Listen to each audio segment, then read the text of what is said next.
Assalamualaikum warahmatullahi wabarakatuh. Sebelum kita mulai, mari kita sama-sama baca doa terlebih dahulu. Bismillahirrahmanirrahim.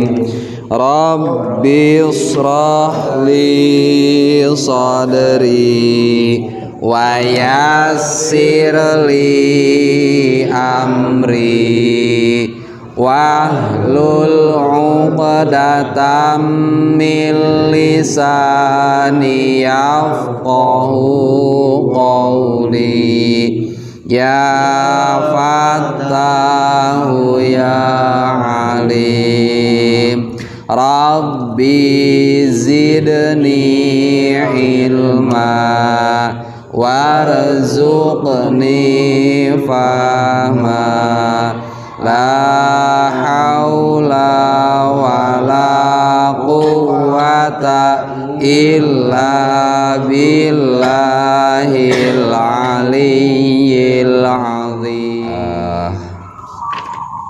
Materi kemarin yang kita pelajari itu adalah kita mempelajari tentang huruf yang bertasdid yang harus ditekan cara membacanya, tapi selain huruf mim dan huruf nun.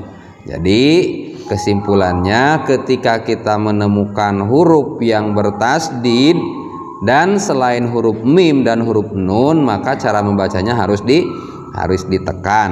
Berbeda dengan kalau huruf nun dan huruf mim itu cara membacanya harus digunakan atau didengungkan.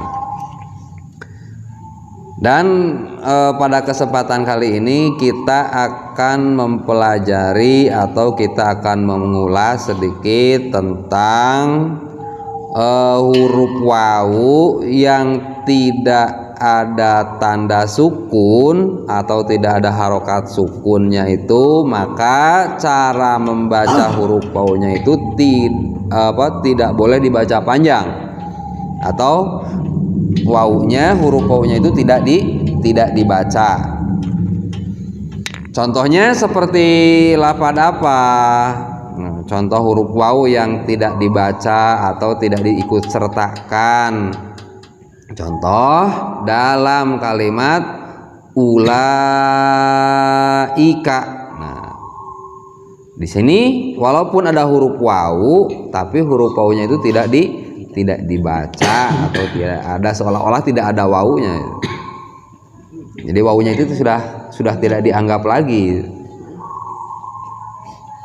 Nah, di sini kita akan mempelajari potongan-potongan ayat atau kutipan-kutipan ayat tentang materi huruf wawu yang tidak dibaca. Mari kita baca sama-sama. Bismillahirrahmanirrahim. Ini contoh yang pertama. Ulaika, monggo. Ulaika. Nah, itu sama langsung kan. Di sini walaupun ada huruf wawu, berhubung wawunya itu tidak ada harokat apapun di sana, jadi tidak dibaca gitu. Jangan mentang-mentang ada huruf wawu setelah harokat domah lantas dibaca panjang, jangan ini mah. Tapi langsung aja bacanya biasa gitu kan. Ulaika, jangan dibaca ulaika. Jangan ya Mas ya. Mas Rangga enggak lupa. Lanjut. Ulul albab. Monggo. Ulul albab. Ulul albab. Ulul albab. Kita satukan dari awal. Ulaika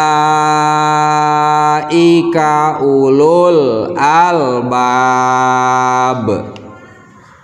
Ulaika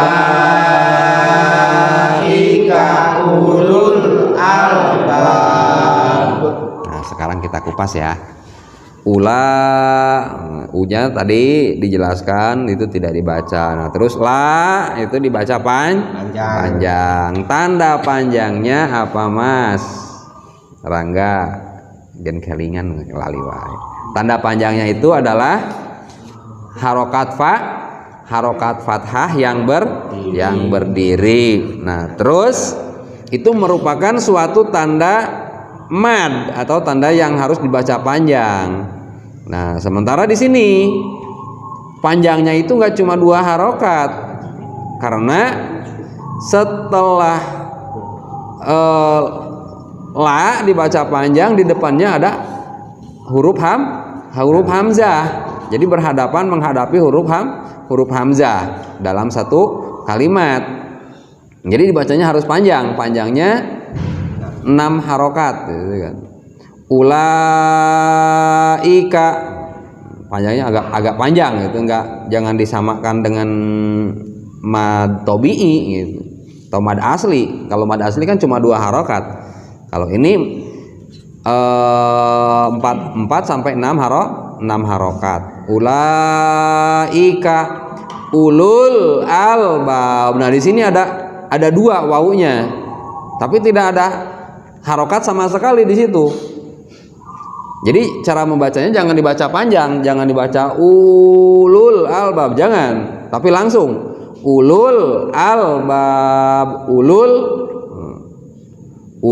albab, lam alif lam di sana berharokat sukun, terus di depannya ada huruf alif, huruf hamzah.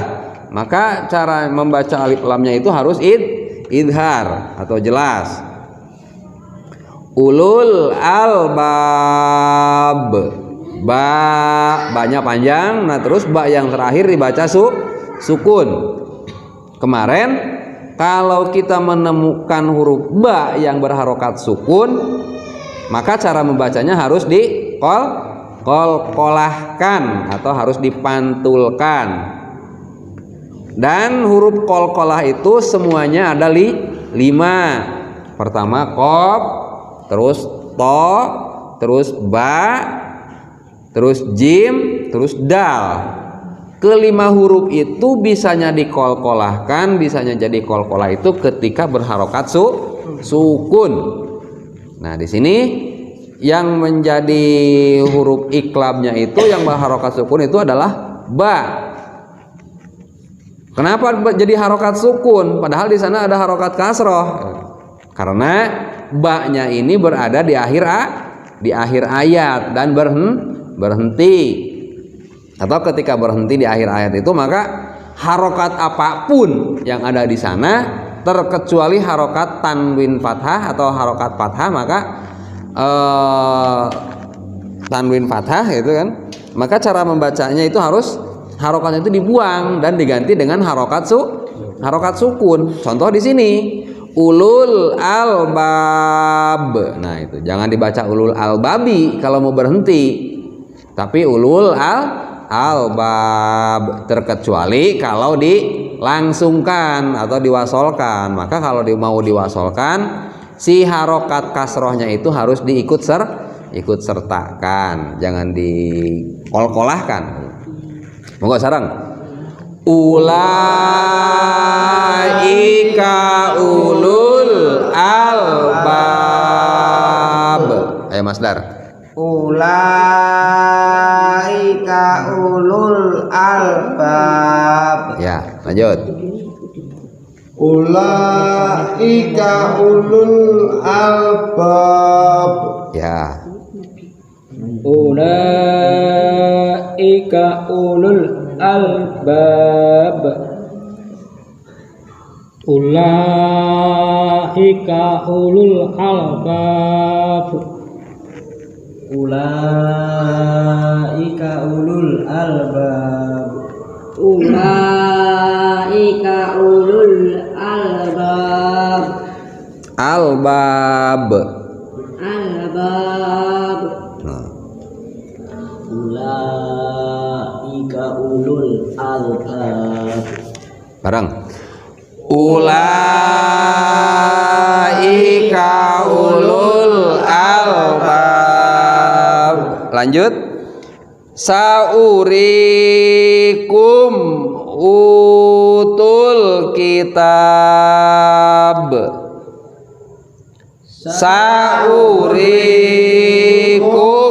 utul kitab.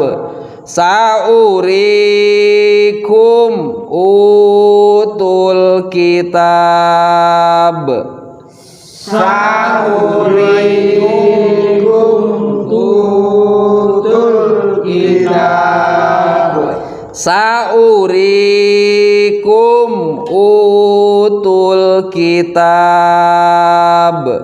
Saurikum utul kitab. Sekali lagi. Saurikum utul kitab. Saurikum utul kitab.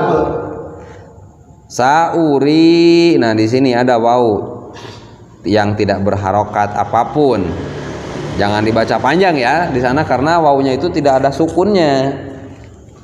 Jangan dibaca saurikum, jangan. Karena di sana tidak ada harokat sukun. Yang dipanjangkan itu ketika waw berharokat sukun setelah harokat domah. Nah, sementara di sini kan wawunya nggak ada sukunnya. Jadi cara membacanya gimana? Ya langsung aja gitu ya. Karena nggak ada perintah untuk dibaca panjang di sana. Tapi yang harus dibaca panjangnya itu adalah ro, kasroh, yang di depannya ada iya yang berharokat sukun. Saurikum ri, nah itu ri harus dibaca panjang karena di sana yang ada huruf yang memerintah harus dibaca panjang, yaitu iya sukun setelah harokat kasroh. Kum, nah di sini kum di sini mim sukun berhadapan berhadapan dengan huruf alif. Nah huruf alif ini selain huruf mim dan huruf ba. Dahulu pernah kita ulas sedikit bahwa ketika kita menemukan mim sukun berhadapan dengan huruf selain huruf ba dan huruf mim, maka cara membacanya harus dibaca jelas atau idhar. Jadi cara membacanya itu saurikum utul kitab nah ini panjang, yang ini mah panjang u-nya karena wawunya ada sukun.